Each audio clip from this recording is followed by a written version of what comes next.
Hello and welcome to episode 2 of season 3 of Free Speech, a Naturally United podcast where we talk about things that relate to humanity and being a human being on Earth. And today we have something very relevant to that. We're going to be talking about human survival. And what I mean by that is, what is it that we can do as people to live as long as possible? This doesn't mean our own lives. This doesn't mean living to 100 years old myself. What this means is, what can we do to allow human beings to live as far into the future as we possibly can? Whether that be hundreds of thousands of years, whether that be millions of years, or even billions of years. So in this video, what I'll talk about is some of the deadlines that we have to do certain things as a species. Otherwise, we will reach our eventual annihilation, and that is something that I think is very interesting to think about, only because typically people only think within the scheme of their own lives. But if we're realistic about the situation that we were born into, if we're realistic about being Homo sapiens on Earth, in our galaxy, in the universe, there are some time restraints to certain things that we have to do in order to survive. And that doesn't even relate to the things on this planet that could eventually end humanity. So this video is going to be going over just a few of the things that we should be cautious of as a species, most of which will not affect you in your lifetime. So if you're worried about dying from something immediately that's related to this, you don't have to worry about it. But this video is about looking generations and generations and generations into the future and thinking, wow, what is it that we could do to preserve humanity for as long as we possibly can? And so before we get into any of that, I think it's kind of important to talk about the foundation of where we came from and who we are. So we believe with our empirical data that humans have been around for about 200,000 years. So that means that we originally were in Africa, and for about 2 million years we were a species that was relatively similar to humans, but we didn't cross over into being Homo sapiens until about 200,000 years ago. And then we look even further into the future. Humans have been writing things down. We've had formal writing for about 7,000 years. People have varying perspectives on when that started. So for the purpose of just thinking about it, we've been writing for thousands of years. It's not something we've been doing for millions of years, but it's a relatively new human practice that has enabled us to really understand each other a lot better and to combine ideas in a way that I do not think other animals are capable of doing. Humans have this crazy innate ability to describe things which do not exist, which you do not see in nature. When animals communicate with each other, they talk about their immediate environment. It's very difficult for them to talk about the future, the past. They are very entrenched in the now, in the reality of now. Whereas humans, we can think thousands of years in the future. And so that is the core concept of what this video is about. So we've been around for 200,000 years. We've been writing for 7,000 years. But what's interesting to think about is that certain types of dinosaurs live for millions of years. So if we've been around for 200,000 years, what can we do in that amount of time? How far can humanity go? And so when we think about things that might potentially end humanity, here is one that is clear. So sometime around 66 million years ago, an asteroid impacted Earth, and it was about 6 miles wide and ended up causing a massive extinction of dinosaurs. So this is a very strongly supported theory. It's not necessarily fact. We don't know with certainty. But the idea behind the asteroid that struck Earth that intrigues me the most is that if it had hit Earth at a 5-second later, 5-second earlier time, then it would not have caused nearly the devastation that it did. But just like the Death Star in Star Wars, it hit the exact perfect point that would cause destruction. And that is something that I think is very bizarre, and beyond that, something that could happen to humanity within our lifetime. It's not probable at all, but we also know that things are flying into Earth's atmosphere all the time from space. So, in the event that it's a very, very large space object, that could cause a lot of destruction. Now, there is a story of 1908 in Siberia where a 200-foot wide asteroid struck Earth. So within the last 115 years, there has been an asteroid that was massive that caused incredible damage that struck Earth. And so that was within the scheme of recorded history. What's crazy about our history, we've been around for 200,000 years, but we only have about 7,000 years of stories. We really don't know what happened in the past. But in the future, I would assume that we'll be able to continue to tell our stories, whether through social media, the internet, just even books. We have so many different resources to be able to communicate with each other. And those have been very instrumental in our ability to create inventions that make our lives better, whether it be a car, a plane, or being an engineer on a car or plane. We use those things to inform people on how they work. And so another potential end to the human race could be a rogue black hole. And now what would happen is it has such strong gravity that everything in its path basically gets sucked into it. And there's a lot of mysteries in space. We don't really have a very good understanding of what's going on. If you look back in human history, it wasn't that long ago that people thought that the sun was the center of the universe, and then before that, people thought that the earth was the center of the universe, and we could come to find out in the future that all these things that we're talking about aren't entirely true based on how archaic the knowledge that we have is, 7,000 years in the future, once people have been writing for twice as long as they have now. So, another interesting potential end to humanity is a massive volcanic eruption.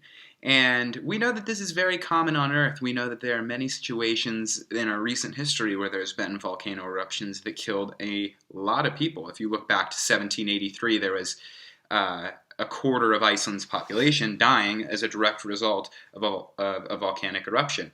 If you look at India, 65 million years ago, there was something that was 100,000 times as powerful as that Icelandic volcano that killed a quarter of the country. So clearly Earth is a very, very, very powerful object, but it also is spinning in the middle of space, which clearly would create a lot of different vulnerabilities.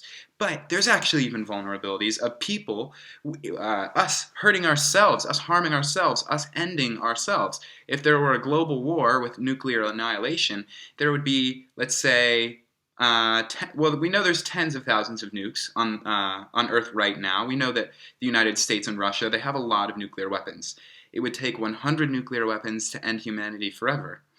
And this is something that I think is very, very important to think about, because we have our fate in our hands, but it takes only a few bad actors to basically ruin what could be an incredible journey, what could be a species that makes it to other planets, that inhabits other planets. That is possible for human beings. It is very possible that humans could have societies like we do on Earth on planets across all of the universe. Now, we don't know how we're going to get around. We don't know how that's going to be possible, but I'd like to remind how early we are in the story of humanity. Another thing that could happen as a result of human technological advancement is that artificial intelligence could become more intelligent than humanity. There is a situation where anything that a human could possibly do, let's say that we have computers that are capable of matching that.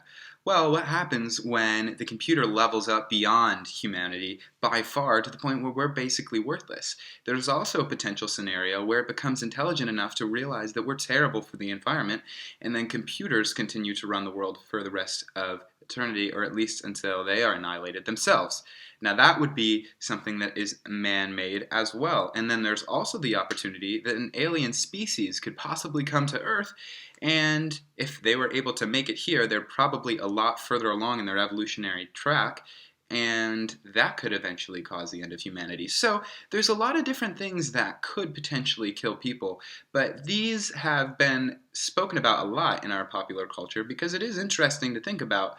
It's not necessarily a doomsday scenario where we need to be preparing for alien invasions, but at the end of the day, that is something to think about.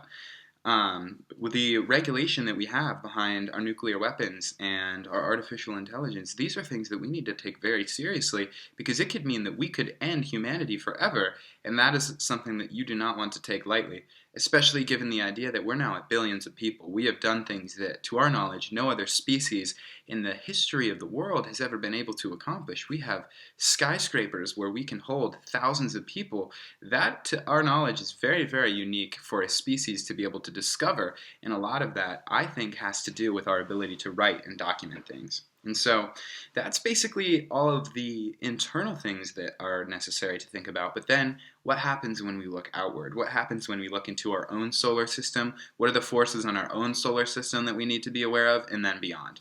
So the sun will eventually become a red giant. We know that that's going to happen within about 5 billion years. So we have been around Earth for nearly 4.6 billion years, so almost 5 billion years. And then that's about the amount of time that we think we have for our sun to turn into a red giant. And when that does happen, the helium burning process will cause Earth to eventually be burned up for eternity. But here is what is even more intimidating. This is something that we are going to have to accommodate to within the next 500 million years, anywhere between 500 million to 1 billion. So within 500 million to 1 billion years, the sun will become strong enough to burn up our oceans, in which case Earth will be uninhabitable to humans. What this means is that if we do not figure out how to inhabit a planet other than Earth that hopefully is very far away to avoid the effects of Earth burning up and the sun becoming massive, we are going to have to get to that planet, or that will mean the end of our species forever. So, that means that space travel is not just a hobby for billionaires. Space travel is something that is essential for the survival of human beings. And when we think of things in this terms, it becomes clear maybe we should be prioritizing space a little bit more than we have in the past. And so, humans, we have a time limit, but the global space budget is about 1/1000th of our income. We are spending 1/1000th of our income on space and space research, and the global space budget clearly is not enough for us to be able to figure out what we're going to have to discover if we want for our species to continue years and years into the future. What's ironic about that is that our military budget is 26 times our space budget. We are spending 26 times more money on the military than we are on space. So we are working more to annihilate ourselves than we are to help future generations of humans find a habitable space to live. Now, it definitely is a very daunting task. It's not something that's easy, nor am I a rocket scientist who claims to know a substantial amount about space and the intricacies of trying to travel in space, because it's incredibly difficult, but it's something I think we need to look into just a little bit more, given the fact that we do have a time limit. So, the closest solar system to Earth is 4.2 light years away, Alpha Centauri. So the fastest that humans have ever gone is about close to 25,000 miles an hour. That was on the Apollo 10 mission. So that's with a human on the spacecraft. So it would require 113,613 years at our fastest pace that we have ever traveled to make it to the closest solar system. Now, that is an incredibly long amount of time. What it makes me think is that, A, humans might not be able to do it. We might have to do it with the AI computers that we create that are smarter than us. But also, B, we're going to have to think of some massive innovations if we ever want to escape Earth, if we want to get out of here before our oceans burn up. And so I think that we have to be very conscious of how early in the human story we are here. This isn't something that should worry you, and here is why. So the first exoplanet was first noted in 1917, and it wasn't even confirmed until 1992. So a lot of the science that we're talking about, these are things that people are just discovering because of recent technology. When we have the agricultural revolution, when we have the industrial revolution, that frees up a lot of time for us to worry about things other than our own survival. And now when we have the AI revolution, I think the exact same thing is about to happen. I think tens of millions of jobs are going to be replaced by computers, and our then next mission will be, how can we space mine? How can we utilize space? How can we discover more of the oceans? Science has found 5 to 20% of the oceans. Most of it is undiscovered. What else could we find down there? What are the other secrets available to us that would help us figure out the realities of being a human being, and possibly some discoveries that would allow us to explore deeper areas of the universe?